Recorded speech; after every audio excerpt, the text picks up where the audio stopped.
এই নিচে যে গাধাটা দাঁড়িয়ে আছো কার কাছে আসে না? কার কাছে আসে সেটা তো জানি না, কিন্তু ছেলেটা বেশ হ্যান্ডসাম দেখতে। মাঝে মাঝে আমার ইচ্ছা করে নিচে গিয়ে ওনাকে জিজ্ঞেস করি, আপনি কি একটু আচার খাবেন? তো যাচ্ছিস না কেন? না থাক, আমার ভয় করে যদি রিফিউজ করে দেয়। আমি নিচে যাই, গাধাটাকে একটু বাজিয়ে আসি।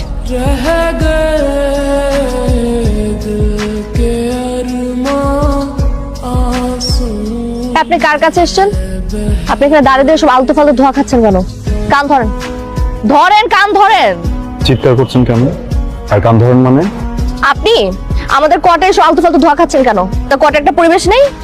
আপনাদের মতো সব ফালতু বাইরের লোকজন এসে আমাদের কোয়ার্টারের পরিবেশটা নষ্ট করছে। আপনাকে আমি নেক্সট টাইম এখানে যাতে দাঁড়িয়ে এসব আলতু ফালতু ধোয়া খেতে না দেখি, সাবধান করে দিলাম। আপনার ক্যাপ্টেন্সি অন্য কোথাও গিয়ে ফলান। ইটস মাই লাইফ, আমার লাইফ, আমি